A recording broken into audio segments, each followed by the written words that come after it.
अस्सलाम वालेकुम दोस्तों, मेरा नाम है अली और सर हमेशा की तरह मौजूद है दाऊद और आप देख रहे हैं जिस वक्त क्रिकेट लवर अली शो को कैसे देखना तो दूसरे आप लोग से बात करने जा रहे हैं। बात करेंगे जी आज आपके साथ टॉप क्रिकेट न्यूज का सेगमेंट है, आपको शेयर करेंगे। नंबर 1 पे आप लोग से बात करने जा रहे हैं, जो हमारे पास अपडेट आ रही है वो आ रही थी हारिस रऊफ के हवाले से जो अपडेट आ रही है। क्या बनेगा हारिस रऊफ का, इस सवाल से बात करेंगे। साउथ अफ्रीका ने अपने स्क्वाड्स में जो कुछ तब्दीली की है। कल मैच भी बाय द वे खेला जाना है साउथ अफ्रीका और न्यूजीलैंड का। दोनों टीमें जो आज प्रैक्टिस भी कर रही हैं कज़ाफी स्टेडियम में। जिन्होंने कल कुछ खास नहीं किया वो आज जा रहे हैं कराची के लिए। जिन्होंने मैच खेलना है और कल भी उन्होंने बड़ी प्रैक्टिस की, आज फिर कर रहे हैं कज़ाफी में वो प्रैक्टिस। ये क्या कहानी है वो आपको बताएंगे। बात करेंगे ओपनिंग सेरेमनी को लेकर, कराची के हवाले से अब अपडेट आ रही है। अब रोशनियों के शहर में जो ओपनिंग सेरेमनी होगी वो क्या कहानी है वो आपको बताएंगे। और रचिन रविंद्रा को लेकर कुछ अपडेट्स आ रही हैं वो भी आप लोग को शेयर करेंगे। तो अगर आप हमारे चैनल पर नए पहली बार आए चैनल को सब्सक्राइब करें, साथ ही बेल आइकन बजाना ना भूलिएगा। तो बात का आगाज करते हैं नंबर 1 खबर के साथ जो हमारे पास आ रही है। तो इस वक्त नंबर 1 खबर आ रही है वो आ रही है जी हारिस रऊफ को लेकर। तो अपडेट ये आ रही है कि हारिस रऊफ जो है अब उनको ट्राई नेशन सीरीज से जो है वो एहतियाती तौर पर जो है बाहर कर दिया गया। मजीद जो ट्राई नेशन सीरीज के मैचेस हैं वो हारिस रऊफ को नहीं खिलाए जाएंगे। लेकिन उनकी इंजरी को लेकर ये अपडेट है जो कि रिजवान ने भी दी है। उन्होंने कहा उनको कोई बहुत ज्यादा सीरियस इंजरी नहीं है, वो अब बेहतर फील कर रहे हैं। हारिस रऊफ अवेलेबल नहीं रहेंगे, लेकिन अली साहब जो इंपॉर्टेंट चीज है वो ये है कि आपका पाकिस्तान और साउथ अफ्रीका का मैच अब मस्ट विन होगा पाकिस्तान के लिए। बिल्कुल, क्योंकि जो भी नतीजा निकलता है कल के मैच में, साउथ अफ्रीका जीतती है या न्यूजीलैंड जीतती है, पाकिस्तान के लिए मस्ट विन होगा। क्योंकि सिनेरियो सिंपल है, अगर तो साउथ अफ्रीका ने न्यूजीलैंड को हरा दिया, जिसके चांसेस बहुत कम है, अगर वो भी हो जाता है तो फिर भी आपके लिए बल्कि ज्यादा मुश्किल हो जाएगी।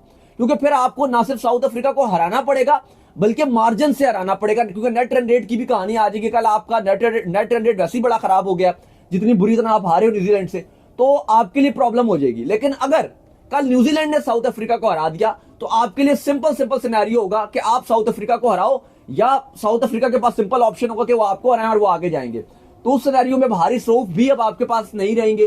ठीक है, कल उतनी अच्छी उनको उतना मौका भी नहीं मिला, 6 ओवर्स उन्होंने डाले थे और फिर वो चले गए थे, दोबारा फील्ड पे भी नहीं आए। इवन कहा गया था कि अगर वो फिट हो जाएंगे तो दोबारा फील्ड पे आ जाएंगे, पीसीबी ने अपडेट दिया था, लेकिन वो दोबारा फील्ड में भी नहीं आए। लेकिन अब यही कहा गया कि प्रिकॉशनरी तौर पर चूंकि चैंपियंस ट्रॉफी भी सर पे खड़ी हुई है तो हम हारिस रऊफ के साथ एक्स्ट्रा ये रिस्क नहीं ले सकते कि हारिस रऊफ को जो हम खिलाए जाए। तो यकीनन तौर पर अब जो उनकी रिप्लेसमेंट के तौर पर भी आपके स्क्वाड में शामिल है वो एक ही शामिल है, मोहम्मद हसनैन। आप अब मोहम्मद हसनैन को जो है वो स्क्वाड में डालोगे और हारिस रऊफ नहीं खेलेंगे। फिलहाल अभी जो रिपोर्ट ये भी है कि कहा गया कि अभी हम उनकी फाइनल जो रिपोर्ट हारिस रऊफ की आनी है उसके बाद हम जो है वो ये फैसला करेंगे। लेकिन लगभग तय कर लिया गया, क्योंकि कहा गया कि मैच के बाद भी उनको बड़ा, जो रिपोर्ट्स आई थी, खबरें थी, उनके मुताबिक उनको बड़ा पेन हो रहा था। जिसका ये मतलब है कि अगर उनको उसके बाद भी पेन हो रहा था तो आप कभी भी रिस्क नहीं लोगे कि आप बोलोगे जी कि जो आपका 12 तारीख को मैच है आप बोलोगे कि उनको खिला दो। तो मुझे लगता है कहीं समझदारी भी नहीं है, क्योंकि अगर उनको और ज्यादा कोई खिंचाव पड़ता है, जरा और कोई अगर कोई इशू क्रिएट होता है कोई सीरियस, तो फिर चैंपियंस ट्रॉफी से भी वो बाहर हो सकते हैं। तो इसलिए फिलहाल वो पाकिस्तान और साउथ अफ्रीका वाला मैच हारिस रऊफ अब अवेलेबल नहीं होंगे और उनको नहीं खिलाया जाएगा। लेकिन जैसे इन्होंने बताया कि रिजवान भी ये बात कह रहे हैं कि कुछ सीरियस इतना इशू नहीं है, लेकिन पाकिस्तान एहतियात जरूरी है ना। आपकी चैंपियन ट्रॉफी सर के ऊपर खड़ी हुई है और कल कहीं ना कहीं आपको पता ही है कि हारिस रऊफ की थोड़ी सी बचत भी हुई है, लेकिन कुछ बेहतर बॉलिंग भी वो कर रहे थे। मे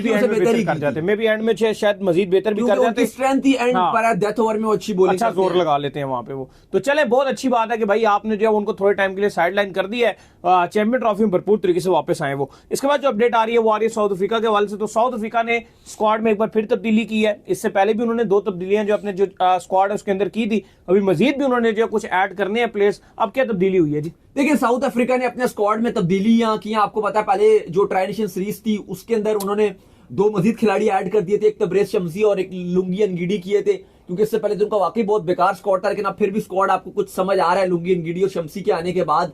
ये इन्होंने न्यूजीलैंड के साथ जो खेलना है, लेकिन आज उन्होंने चैंपियंस ट्रॉफी के स्क्वाड में भी तब्दीली कर दिया। और फाइनली जो रिप्लेसमेंट थी, नोकिया आपको पता है अनफिट हो गए थे, और अब उनकी रिप्लेसमेंट पे इन्होंने पहले तो क्वाड्जे को रखा, लेकिन क्वाड्जे को कहा गया ट्राई नेशन सीरीज में डाला था और फिर कहा था कि उनकी फिटनेस देखने के बाद क्वाड्जे को जो है वो चैंपियंस ट्रॉफी के स्क्वाड में डाल दिया जाएगा। लेकिन उनको ग्रोइन इंजरी उनकी रिकवर नहीं हुई और उसके बाद 1 घंटे के बाद स्क्वाड अनाउंस किया और 1 घंटे के बाद अनाउंस कर दिया गया कि क्वाड्जे ट्राई नेशन सीरीज से बाहर हो रहे हैं। तो फाइनली आज साउथ अफ्रीका ने रिप्लेसमेंट अनाउंस कर दिया और बोश जो पाकिस्तान के अगेंस्ट हीरो बन गए थे, आपको याद होगा टेस्ट मैच जितवाने में कामयाबी इन्होंने दिलवाई थी, ना सिर्फ विद द बॉल बल्कि बल्ले के साथ भी। जब 8 खिलाड़ी आउट हो गए थे तो वहां से 90 रन जोड़ के साउथ अफ्रीका को विनिंग पोजीशन पर ले आए थे और फिर बॉल के साथ भी 5 खिलाड़ी इन्होंने आउट कर दिए थे। तो उनको रिप्लेसमेंट के तौर पे अब 15वां जो खिलाड़ी है वो बॉश होगा साउथ अफ्रीका का।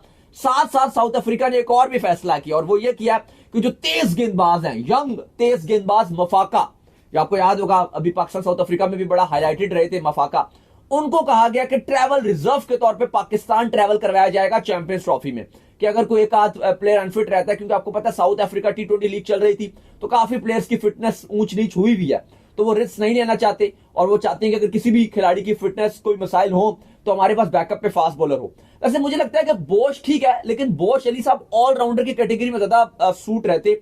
बॉलिंग थोड़ी अगर मुझसे पूछो तो मेरे ख्याल से ज्यादा बेहतर आपके पास मफाका ज्यादा बेहतर होता है। ठीक है, मफाका का इशू है कि लाइन और लेंथ का थोड़ा सा इशू है, लेकिन यार मफाका की पेस बहुत है, पेस बहुत है। एक्चुअल बात यह है कि जो एक दो बॉलें उसकी 150 निकलती हैं, वो 150 वाली जो बॉल अगर आ जाए तो बंदे को वैसे ही फेस नहीं हो पाती वो बॉल, तो वो उनकी जो स्ट्रेंथ है वो बहुत अच्छी है। मफाका स्लो भी करते हैं, लेकिन मफाका का स्लो बहुत ही बेकार है। ऐसा ही है।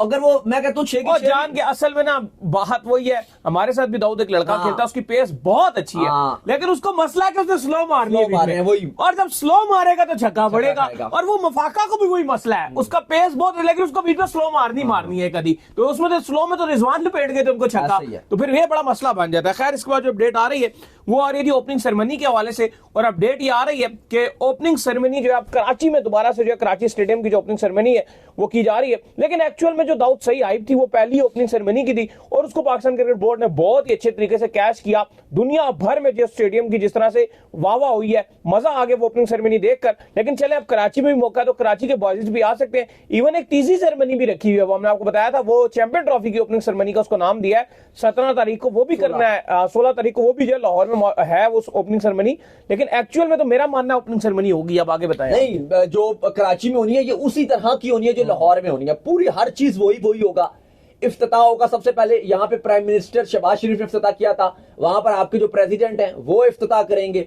फिर इसके बाद सब कुछ होगा, फायर वॉक्स होंगे, आतिशबाजी बेहतरीन किस्म की जाएगी, फैंस के लिए टिकट्स बिल्कुल फ्री रखे गए हैं और बड़े बेहतरीन किस्म के सिंगर्स बुलाए गए हैं। भाई इस बार यहां पर बुलाया गया शायर अली बग्गा। मेरे पाकिस्तान में अगर आप जितने सिंगर्स हैं जो करते हैं कॉन्सर्ट्स वगैरह, तो मैं इनको बड़ा हाईली रेट करता हूँ। ये ड्रामास के जो OST है वो भी बड़ा अच्छा गाते हैं, तो इनकी आवाज बड़ी शानदार है। इवन मैंने इनका एक कॉन्सर्ट अटेंड भी किया हुआ, इस्लामाबाद में था। तो शायर अली बग्गा ये कराची में बुलाए गए हैं और PCB ने आज इनको ऑफिशियली तौर पे लॉन्च भी कर दिया कि ये आएंगे। फिर शफकत अमानत अली, ये भी बड़े अच्छे सिंगर हैं, शफकत अमानत अली ये होंगे, और अली जफर जो है वो भी रखे जाएंगे। लास्ट में अली जफर को बुलाया था, वो अपने भाई को वैसे ही ले आए थे उनकी तो अनाउंसमेंट भी नहीं थी, बीच में उनकी एंट्री ऐसी करवा दी थी बीच में अपने गानों के। लेकिन खैर ये 3 जो है वो बुलाए गए हैं। इसके अलावा लाइट शो भी होगा, फायरवर्क्स का आपको बताया है वो भी होगा, और हर चीज वो होगी जो लाहौर में रखी गई थी, सब कुछ, और बड़ा बेहतरीन किस्म का जो है वो जो ग्रैंड एक सेरेमनी है जिस तरह की लाहौर की थी उसी तरह की रखी जाएगी, और एक बड़ा अच्छा दुनिया में मैसेज दिया जा रहा है। लेकिन हाँ देखो, जो जेन्युइनली तौर पे बात है, जो लाहौर जैसा स्टेडियम है वो कराची वैसा स्टेडियम नहीं है। जो PCB ने अभी बनाया भी, अगर आप देखो विजुअल वाइज भी, कराची का स्टेडियम वो वैसा नहीं है। काफी हद तक चीजें तब्दीली करने की कोशिश की है, लेकिन 2-3 चीजें कराची की ना जो बड़ी खराब है, अगर मैं आपको बताऊं, जिसके ऊपर थोड़ा सा क्रिटिसाइज भी किया जा रहा है। लाहौर में कोई चीज क्रिटिसाइज वाली नहीं है, जरा भी नहीं है, लेकिन कराची में है। ये जो वसीम अकरम का इंक्लोयर है, उसकी जो उसमें जो बाहर जो डिजिटल स्क्रीन लगाई है, LED जो लगी हुई है, वो इन्होंने ना आगे करके लगा दिया, और ऐसा नहीं होना चाहिए था। वो आपको, उस पर ICC को भी इतराज है उसको, हाँ अब रिपोर्ट्स हैं कि उस पर ICC को इतराज किया, हाँ, और वो ठीक भी किया, क्योंकि देखो इवन ये कहते हैं कि जो PCB वाले हैं वो ये कहते हैं कि अभी हमने, क्योंकि फर्स्ट हाफ के हमारे पास अभी टाइम नहीं था, जो हमारा सेकंड हाफ होगा उसमें हम कराची वाले को दोबारा स्टेडियम को रिकंस्ट्रक्ट करेंगे, और जब चैंपियंस ट्रॉफी खत्म हो जाएगी उसके बाद हमारे पास अगले जो 6 महीने हैं उसमें हम कराची स्टेडियम को रिकंस्ट्रक्ट करेंगे और बहुत चीजें बेहतर करेंगे, विजुअल बेहतर करेंगे। और अब लाहौर हमारा कॉन्फिडेंस दिया है ना, इतना इकट्ठा नहीं हो सकता कि आप अच्छा किया इन्होंने पिंडी भी नहीं उखाड़ा कि आप लाहौर भी उखाड़ दें, पिंडी भी उखाड़ दें, कराची भी उखाड़ दें। आप किसी एक चीज के ऊपर ही बेहतर तरीके से फोकस करके उसको बना सकते हैं, और वो लाहौर पे आपने फोकस किया और उसको आपने अच्छे से बना दिया। कराची में थोड़ी बहुत मिस्टेक्स होंगी, फिलहाल देखो इतना हार्ड नहीं आना चाहिए। नहीं बिल्कुल ठीक कह रहे हो आप, लेकिन मैं वैसे बता रहा हूँ जो उस स्टेडियम में थोड़े से इश्यूज हैं।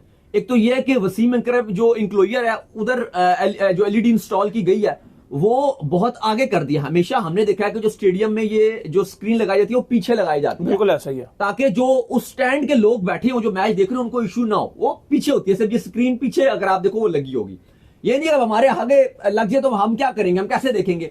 एक तो ये इशू हो गया।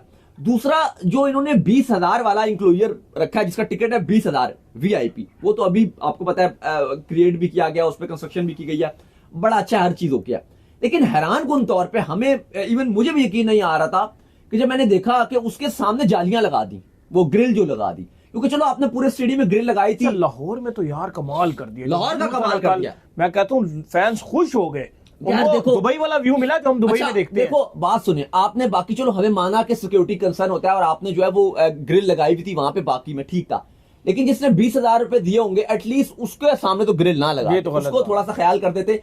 क्या वो भी, उसको भी ऐसा लग रहा है कि मैं जेल में बैठ के मैच देख रहा हूँ। इवन पिंडी के अंदर जो हॉस्पिटैलिटी बॉक्स है उसका व्यू इतना प्यारा, बहुत अच्छा है, मजा आ जाएगा वहां से मैच तो देखने। कराची में थोड़ी सी ये 2-3 चीजें हैं जो थोड़ा सा दिल दुखाती हैं, पर कराची वाले आपको तो थोड़ी सी शिकायत भी ज्यादा करते हैं। वो फिर कहते हैं अरे क्या कर रही हो भाई, हमारे साथ ही क्यों कर रही हो। उनकी शिकायत भी ज्यादा होती है, फिर आप उनके साथ ये कर रहे हो तो फिर वो गलत आप कर रहे हो ना। वो बोलते दीवार से लगा दिया, क्या है। कराची वाले आपको पता थोड़ा नाराज भी जल्दी होती है। भाई साहब हम भी कराची आ रहे हैं, आपको बताएंगे कि उनकी हटती भी बड़ी जल्दी है। फिर अब हम कराची आ रहे हैं और कराची के आपको पता है लोग बहुत प्यार करते हैं और हमें भी बहुत प्यारे लगते हैं। तो इंशाल्लाह आप लोगों से जल्द मुलाकात होगी, तो आपको बताएंगे कि हम लोग कब आ रहे हैं। लेकिन बाकी चैंपियन ट्रॉफी कवर करने आ रहे हैं आपके शहर में। खैर इसके बाद जो अपडेट आ रही है वो आ रही है जी रचिन रविंद्रा के हवाले से, और अपडेट ये आ रही है कि कल जो है मजाक करते हैं वैसे, मुझे लव है कराची, लेकिन और इतनी बार गया हूं ना कराची, इतनी बार। हम दोनों हमेशा एक बात करते हैं कि इवन यहाँ पर भी जो हमारे दोस्त वगैरह उनसे अक्सर हमारी बहस हो जाती है, या लाहौर के फैंस जो है दोस्त हैं हमारे कुछ, उनसे भी हमारी बहस हो जाती है। हम कहते हैं भाई कराची का खाना नेक्स्ट लेवल। आप दुनिया में किसी कोने में चले जाओ,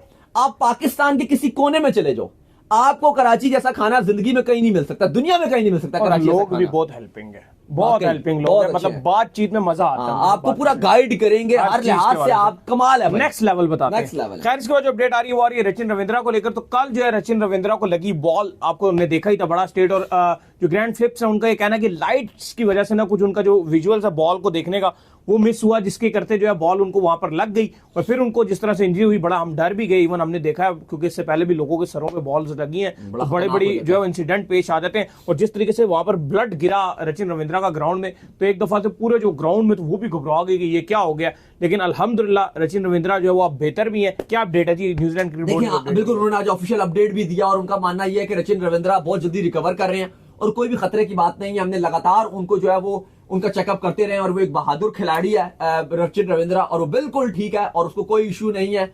अब वो बिल्कुल रिकवरी की तरफ है और बिल्कुल नॉर्मल है और वो नेक्स्ट मैचेस के लिए इवन अवेलेबल भी। अब देखना पड़ेगा कि वो अगले न्यूजीलैंड वाले मैच में खिलाते हैं नहीं खिलाते, लेकिन वो बिल्कुल कहा गया कि वो अवेलेबल है, कोई इशू नहीं है, वो बिल्कुल ठीक कर गए हैं। काफी ज्यादा इस पर नेगेटिव रिपोर्टिंग भी हो रही थी कि भाई लाइट का ऐसा विजुअल था कि वो हो नहीं सका। तो भाई हमने भी इतनी बार मैच खेलते हैं, लाइट्स में तो इशू होता है। अगर आप बिल्कुल लाइट के सामने खड़े हुए हो तो ये तो इशू होता है कि जब बॉल सामने आ रहा हो तो नजर नहीं आता, वो मुश्किल होती है। तो बहरहाल वो और वाइड लाइट भी तेज होती है और बॉल भी वाइट ही है, तो जाहिर है सम टाइम आपको जो है वो ऐसा हो जाता है। ये ऐसा पहली बार तो हुआ नहीं है रचिन रविंद्रा के साथ, ना हमने कभी ये पहली बार ऐसा देखा है कि उनके बॉल लगी और उनको नजर नहीं आई। ये हजारों बार होता रहा और ये होता रहेगा, क्योंकि जब लाइट्स में आप खेल रहे होते तो और आप इस तरह की फील्ड पोजीशन पे खड़े हुए हो और जहां आपके पास सामने आपके ऊपर लाइट हो तो ये इशू होता है। कोई इस तरह की बात नहीं है कि जी स्टेडियम खराब है या लाइट कोई इस तरह हो गया या उस तरह हो गया और अजीब सी रिपोर्टिंग हो रही है, तो भाई ऐसा कुछ नहीं है, ये एक नॉर्मल चीज है और ये होती रहती है और आगे भी होती रहेगी। और दुनिया के हर जगह, ऑस्ट्रेलिया में भी हुआ, इंग्लैंड में भी हुआ, दुबई में भी हुआ, दुनिया के हर ग्राउंड में ऐसा हुआ है कि आपको जब सामने आप लाइट के खड़े हो तो आपके साथ ये इंसिडेंस हो जाता है। लेकिन उम्मीद करते हैं कि वो फाइटर है और वो रिकवर भी कर गए हैं। तो उम्मीद करते हैं आज हमारे शो आपको वीडियो को लाइक कीजिए, हमारे चैनल को सब्सक्राइब कीजिए, साथ लेके बेल आइकन को बजाइए। एक और काम कर लीजिए और वो ये कर लीजिए कि आप जो इंस्टाग्राम के ऊपर जाइए, इनको फॉलो इंस्टाग्राम पे मुझे फॉलो कर लीजिए, वहां पे मैं मौजूद हूं दाऊद क्रिकेट के नाम से। अगर आपको सवाल हो तो भेजिएगा और उनको भी फॉलो कीजिए। मुझे फॉलो कीजिए मौजूद क्रिकेट लवली ऑफिशियल के नाम से, लिंक डिस्क्रिप्शन में मौजूद है, जाइए फॉलो कीजिए। फिर आप सुनते हैं नेक्स्ट वीडियो, तब तक के लिए अल्लाह हाफिज़, बाय बाय।